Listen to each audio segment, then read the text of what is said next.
우시야 왕으로부터 시작하여 요담과 아하스, 히스기야 왕에 이르기까지 유다와 예루살렘에 대한 계시 사역을 했던 이야기가 이사야에 나오는데요. 그 중에 우시야가 죽던 해에 관련된 이야기가 이사야 6장에 기록되어 있습니다.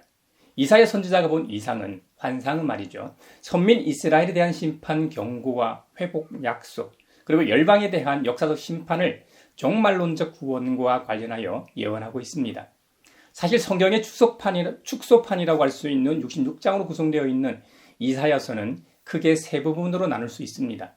이사야 선지자 당시의 시대를 배경으로 기록하고 있는 1장부터 39장 부분과 이스라엘 나라가 망하고 바빌로니아 포로를 배경으로 하는 40장부터 56장 8절까지 부분과 바벨로니아 포로에서 귀환한 사람들을 배경으로 하는 56장 9절부터 마지막 66장까지로 나눕니다.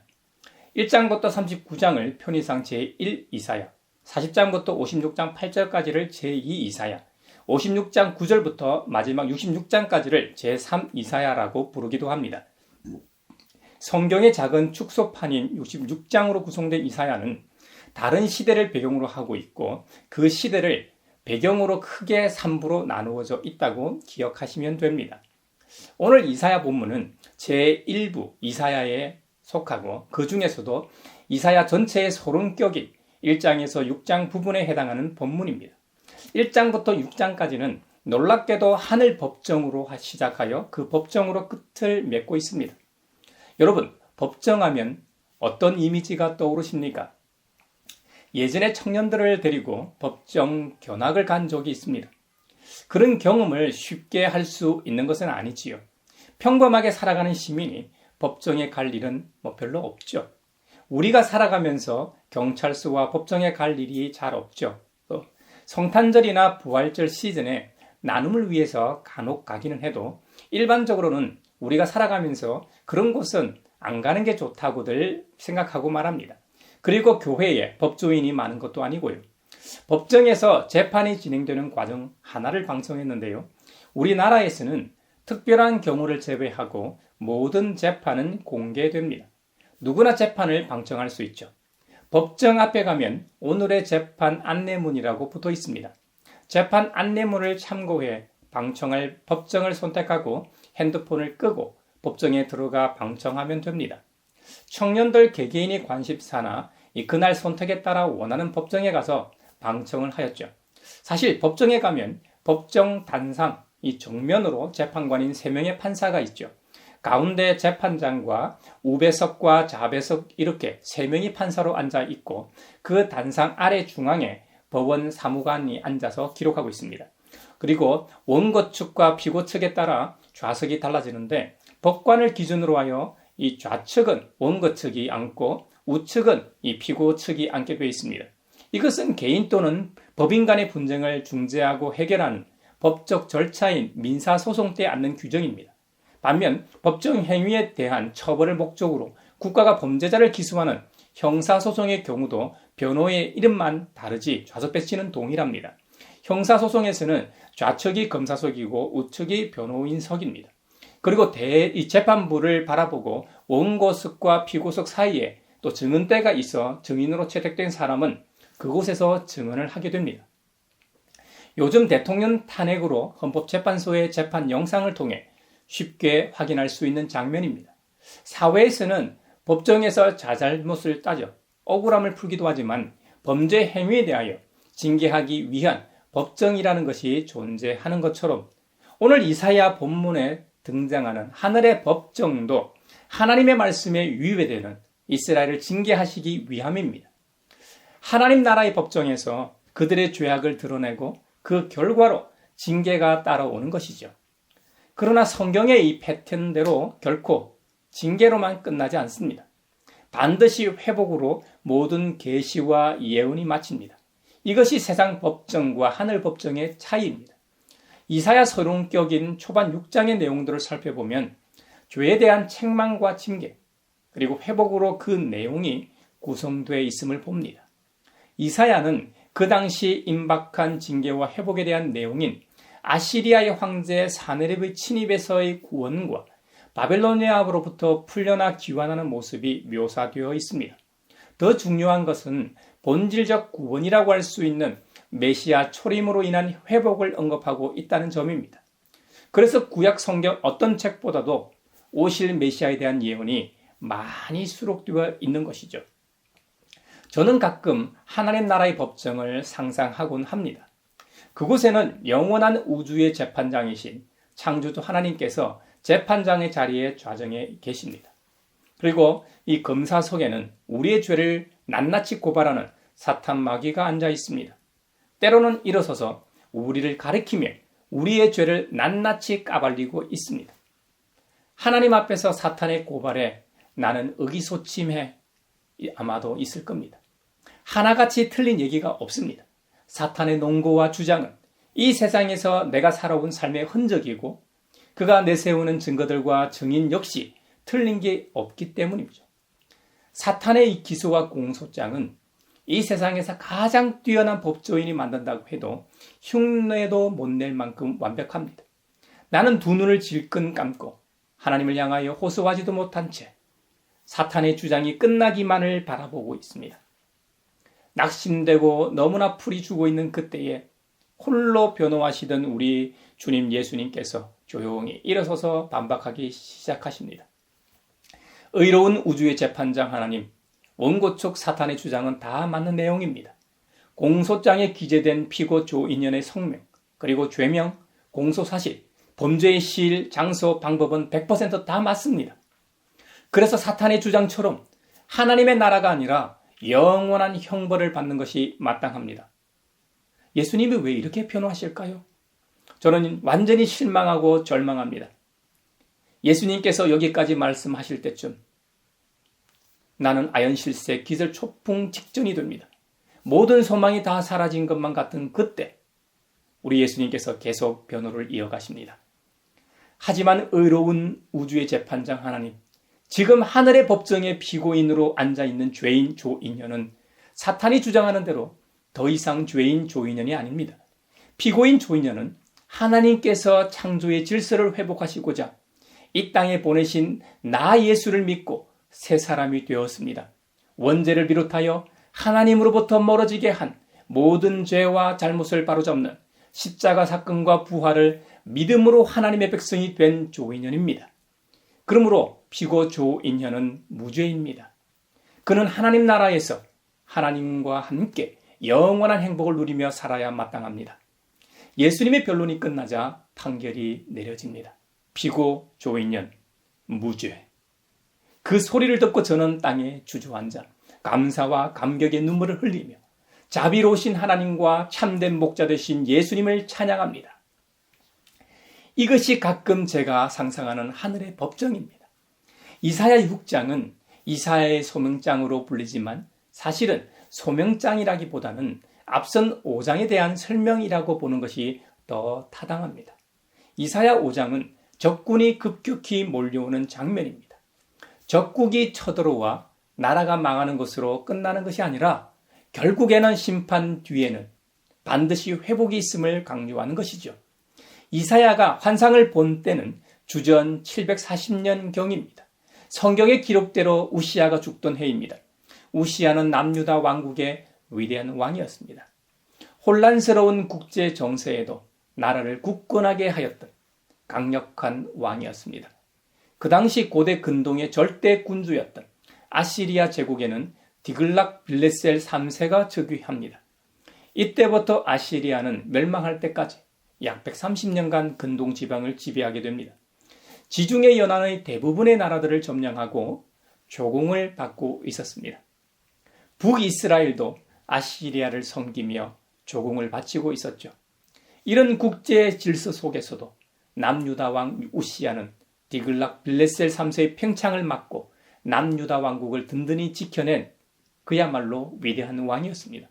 실제로 당시 아시리아의 기록에 의하면 우시아가 아시리아의 저항 세력의 목록에 첫 번째로 기록되어 있었다고 합니다. 실제 기록에는 우시아가 아닌 우시아의 다른 이름인 아사랴로 기록되어 있습니다. 수차례 아시리아 제국이 침략을 막아낸 남유다 왕국이었지만 그 위대한 왕인 우시아가 죽은 상황입니다. 아시리아 제국이 쳐들어오는 모습을 이사야 5장에 실감나게 예언하고 있습니다. 위대한 정치적 지도자를 잃고 나라는 풍전등화 위기에 처해 있는 상황 가운데 성전에서 이 환상을 보게 되었습니다. 이사야 6장에 기록된 이사야의 환상에서 하나님은 보좌에 앉아 계신 분으로 등장합니다. 왜 하나님께서는 높이 들린 보좌에 앉아 계신 분으로 등장할까요? 당시 고대 근동 지방과 함께 이스라엘 사람들이 생각하는 왕의 이미지, 역할을 보면 재판과 전쟁이라는 이미지가 강했습니다. 고대에는 왕이 직접 전쟁에 출정했습니다. 이상과 같은 이미지에서 두 가지 의미 있는 점을 발견하게 됩니다. 하나는 이스라엘에 내리는 심판입니다. 이사야 5장에 상세하게 이스라엘의 잘못이 기록되어 있습니다만 몇 가지만 소개하면 더 차지할 곳이 없을 때까지 집에 집을 더하고 밭에 밭을 늘려가 나가 땅 한가운데서 홀로 살려고 하는 것처럼 탐욕이 만연했습니다. 아침 일찍부터 독한 술을 찾고 밤이 늦도록 술독에 빠져있는 중독자가 많았습니다. 연회와 향락에 빠져 있었지만 반면 주님께서 하시는 일에는 관심이 전혀 없었습니다. 뇌물을 받고 악인을 의롭다고 하며 의인의 정당한 권리를 빼앗는 모습이 일상이었습니다. 만군의 주님의 율법을 버리고 이스라엘의 거룩하신 분의 말씀을 멸시하였습니다. 그래서 심판이 절대적으로 필요했던 것이죠. 하나님께서는 적군을 불러들여 주님 자신이 선택하신 선민을 심판하십니다. 불소추 특권을 가지고 있는 현직 대통령이 친히 쿠데타를 위해 벌인 내란이나 외환의 죄를 범한 경우에는 헌정 질서를 파괴하는 행위이기 때문에 대한민국 헌법 제84조에 현직 대통령이라도 불소추 특권의 예외 조항으로 규정하고 있습니다. 하나님께서 적군을 불러들여 선민 이스라엘을 심판하시는 것은 전혀 다른 것입니다. 하나님은 창조주로서 이 세상의 주권자이시기 때문에 이스라엘만이 아니라 고대 근동의 대제국을 비롯하여 창조의 질서를 위해 모든 역사를 좌지우지할 수 있는 역사의 주관자이십니다. 그러니까 5년 선출직이 내란이나 외환의 죄를 범한 것과는 다르다는 말씀입니다. 대한민국의 경우는 주권이 국민에게 있고 모든 권력 역시 국민으로부터 나옵니다. 그러니까 대통령을 비롯하여 모든 공직자 그리고 권력의 남용을 방지하기 위해 삼권 분립이라는 건강한 안전장치를 해놓았지만 그들 자체에 그런 힘이 있는 것이 아니라는 말입니다. 하지만 하나님 나라에서는 모든 주권, 모든 권력이 하나님께 있습니다. 이건 독재가 아닙니다. 하나님은 전지전능하신 유일이시기 때문에 그분만이 선하시고 공평하시고 의로우신 데다 사랑과 은혜가 풍성하시기 때문에 가능한 일이죠. 그래서 우리가 하나님을 믿는 이유이기도 하고요. 두 번째 의미 있는 점은 회복입니다. 회복. 하나님께서 대적을 물리치시고 자기 백성을 구출하는 회복 말입니다. 회복하시기 위해 하나님 말씀대로 하시는 것도 아닙니다. 하나님 마음대로 하시는 것도 아닙니다. 그들의 죄와 잘못을 바탕으로 징계하십니다. 나단 선지자를 통해 다윗에게 약속하신 대로 사람들이 자신의 자식을 매로 때리거나 채찍으로 치듯이 주님께서도 징계하신다고 하신 바 있습니다. 이것은 선민에게만 적용되는 것이 아닙니다. 선민 이스라엘이 잘못하여 심판을 받을 때 심판 도구로 사용된 아시리아 사네립도 한때는 귀한 도구로 사용되었지만 그들의 후손이 멸망한 것은 그들의 잘못 때문에 망한 것이지 이제는 하나님께 필요 없는 도구가 되었기 때문에 멸망한 것이 아닙니다. 온 나라를 혼란과 파멸로 내몰았던 윤석열 탄핵이 통과됐을 때 소수의 사람들을 제외하곤 대부분의 국민들이 환호성을 내질렀지 않습니까? 일제강점기 36년 동안 핍박받던 우리네 선조들이 8.15 광복을 맞았을 때 얼마나 기뻤을까요? 대한독립만세, 대한독립만세, 대한독립만세 하고 외친 것이 피부로 와닿습니다. 그것처럼 회복을 경험하게 됩니다. 이사야 6장에 나오는 스랍들처럼 우리도 거룩하시다 거룩하시다 거룩하시다 만군의 주님 온 땅에 그분의 영광이 가득하다고 찬양하지 않겠습니까? 스랍은 천사를 가리키는데 천사들 중에서도 특별히 구별된 천사들이었을 겁니다. 원어상 모습은 불붙은 모습을 하고 있는 천사입니다.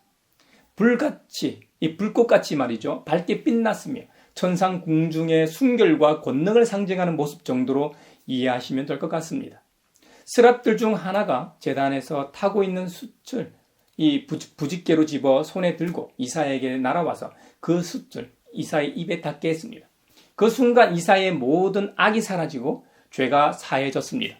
하나님의 법정에서는 심판만 이루어지는 것이 아닙니다. 동시에 회복이 일어납니다. 구원이 일어난다는 말입니다. 이사야 6장에서는 제단에서 타고 있는 숯이 그 역할을 했다면 고린도전서 15장 부활장에서는 복음이 그 역할을 한다고 사도 바울이 기록하고 있습니다. 복음 말입니다. 사도 바울은 고린도에 있는 교회와 성도들에게 자신이 그들에게 복음으로 전해드린 말씀을 헛되이 믿지 않고 그것을 굳게 잡고 있으면 그 복음을 통하여 구원을 얻을 것이라고 말씀하고 있습니다. 그런데 이것은 자신도 전해받은 것이라고 밝힙니다. 사도 바울은 이방인의 사도로 부르심을 받을 때 다메섹 도상에서 이사야 선지자처럼 친히 그리스도 주님을 뵙고 회복과 구원을 체험하게 됩니다. 이후 그는 자신이 핍박하던 그리스도를 위해 일평생 살다 순교까지 합니다. 그렇다면 바울이 전한 복음의 메시지는 뭔가요? 고린도전서 15장 오늘 본문에 나와 있는 그대로입니다. 3절 이하입니다.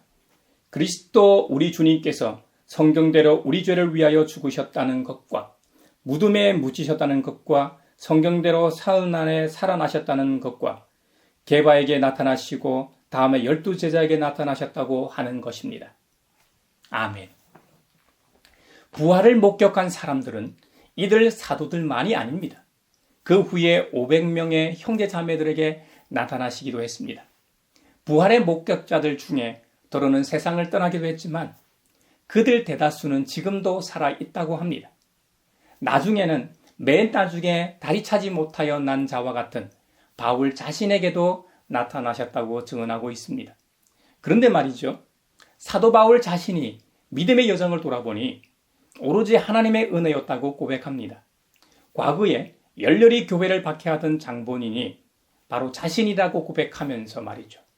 지금 자신이 이렇게 복음의 전도자로서 사는 것은 오직 하나님의 은혜라는 것이죠. 자신은 그 어떤 사도들보다도 더 열심히 선교 사역을 했다고 자부하고 있습니다만 이방인의 사도로 부르심을 받고 목숨 바쳐 열심히 일한 것 역시 나와 함께 하신 하나님의 은혜였음을 고백하고 있습니다. 사도 바울이 하나님의 은혜로 구원받고 복음의 일꾼이 된 것처럼 우리도 구원을 받지 않았습니까? 주님께서는 오늘날에도 동일하게 복음을 전할 일꾼을 부르고 계십니다. 여러분, 게네사렛 호숫가라고도 부르는 이 갈릴리 호숫가에서 예수님은 복음의 일꾼으로 우리를 부르십니다. 복음서마다 조금씩 다르긴 하지만 누가복음에서는 먼저 어부들을 제자로 부르십니다. 이날도 아주 많은 사람들이 예수님께 몰려와 하나님의 말씀을 듣고 있었습니다. 호숫가에 배 2척이 되어 있고 어부들은 배에서 내려서 그물을 싣고 손질하고 있었습니다. 그 배 가운데 하나인 시몬의 배에 올라가셔서 그에게 청합니다. 혹시 나를 따르는 사람들에게 하나님의 말씀을 전하려고 하는데 당신의 배를 못해서 조금 띄울 수 있느냐고 말입니다. 시몬이 예수님의 요청에 응하자 무리들이 잘 볼 수 있는 정도의 거리에서 무리들을 가르치셨습니다. 가르치시기를 마친 후 예수님께서는 시몬에게 깊은 데로 가서 그물을 내려서 고기를 잡아라고 명하십니다. 참 놀라운 말입니다. 고기 잡는 전문가는 예수님이 아니고 시몬입니다. 그럼에도 불구하고 사람들에게 하나님의 말씀을 전하는 모습을 보고 매료되어 주님의 말씀대로 했습니다. 그랬더니 말도 안 되는 일이 벌어졌습니다. 베드로는 큰 기대 없이 그분에게 매료돼 거절하지 못해 그냥 그물을 내렸을지도 모릅니다. 그런데 얼마나 많은 고기 떼가 걸려들었는지 그물이 찢어질 지경이라고 했습니다. 그래서 다른 배에 있는 동료들에게 손짓하여 2배에 가득히 채우니 배가 가라앉을 지경이었다고 했습니다. 자신이 목수보다는 훨씬 더 전문가라고 자부했는데 이해할 수 없는 기적을 체험하곤 시몬 베드로가 예수님 앞에 엎드러져서 말합니다. 주님, 나에게서 떠나 주십시오. 나는 죄인입니다. 이에 예수님께서는 두려워하지 말아라. 이제부터 너는 사람을 낚을 것이다. 사람을 낚는 어부가 되게 하겠다고 말씀을 하십니다. 바로 그 말을 듣고 시몬 베드로는 그 즉시로 모든 것을 버려두고 예수님을 따라갔습니다. 이 모습은 오늘 첫 본문이 이사야 6장의 하늘 법정에서의 모습을 연상시킵니다. 이사야는 성전에서 하나님을 뵙고 자신은 입술이 부정한 사람으로서 망하게 되었다고 고백했습니다. 한마디로 죽게 생겼다고 말했습니다. 하나님을 만난 사람들은 자신이 얼마나 추악하고 더러운 죄인인지를 깨닫게 됩니다. 하나님은 너무나 고결하고 거룩하신 분이시기 때문에 그 앞에 서면 우리의 더러운 죄가 낱낱이 밝혀 드러나기 때문입니다. 이런 경험은 그리스도인이라면 누구나 경험하는 것입니다. 구원받은 사람치고 자신이 죄인이라고 고백하지 않은 사람이 어디 있습니까? 주님을 만나고 눈물 콧물 한번 제대로 쏟지 않은 사람이 누가 있습니까? 평소에는 눈에 티끌 만큼 작은 죄로 인식하던 것도 주님을 만나게 되면 태산같이 큰 죄로 인식하게 됩니다. 내 힘으로는 감당할 수 없는 것으로 인식이 되어야만 주님을 필요로 합니다. 이것이 주님의 은혜입니다. 주님은 우리 자신만 복음으로 인해 구원받길 원하지 않으십니다. 그 옛날 이사야 선지자를 부르셨던 것처럼 다메섹 도상에서 사도 바울을 부르셨던 것처럼 갈릴리 호숫가에서 베드로, 안드레, 야고보, 요한 형제들을 부르셨던 것처럼 지금 우리를 부르십니다. 누가 우리를 위하여 갈고 내가 누구를 보낼까? 누가 우리를 대신하여 갈 것인가? 제자들은 주님의 부르심을 듣자마자 그 즉시 자신들의 배를 버려두고 예수님을 쫓았습니다. 사도 바울 역시 다메섹 도상에서 주님을 만난 후 영안이 열려 주님을 위한 삶을 살게 됩니다. 이사야 선지자 역시 마찬가지입니다. 심지어 이사야 선지자는 주님, 제가 여기에 있습니다. 저를 보내주십시오. 하고 자원했습니다.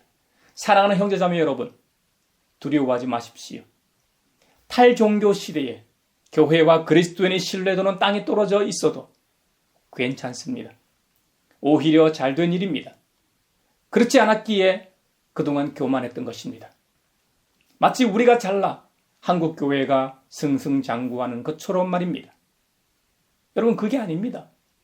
사도 바울의 고백처럼 오직 하나님의 은혜였습니다. 그 은총을 망각하고 세상의 기득권층들과 교류하며 그들과 같은 자리에서 호의호식했기 때문에 한국 교회가 무너진 것입니다. 이제 자고할 일도 없고 자랑거리도 없습니다. 오직 하나님의 은혜만이 우리를 붙잡을 수 있는 상황이기 때문에 오히려 잘 됐다고 한 것입니다. 주님의 인자하심과 신실하심으로 인해 우리는 항상 찬양하게 될 것입니다. 우리 자신을 복음으로 구원하셨고 한국 교회의 믿음의 선조들과 성경에 나오는 초대교회의 성도들, 그리고 사도 바울과 예수님의 사도들, 이사야에 이르기까지 모두가 주님의 신실하심과 인자심을 신뢰했기 때문에 복음 전하다 감옥에 투옥된 상황에서도 찬양하고 예배하고 그곳에서도 복음을 전할 수 있었습니다. 우리가 확신을 갖고 믿음의 여정을 이어갈 때 하나님을 모르는 사람들도 주님을 찬양하게 되는 것입니다. 사랑하는 믿음의 형제자매 여러분, 주님께서는 지금 이 시간 이사야에게 하신 말씀처럼 누가 우리를 대신하여 갈 것인가 하고 부르십니다. 저와 여러분 모두가 이사야의 대답처럼 주님, 제가 여기 있습니다. 저를 복음의 전도자로 세상에 보내어 주십시오 하고 자원할 수 있기를 바랍니다. 이번 한 주간도 우리 모두 주님의 복음의 메신저가 되어 세상으로 나아갑시다.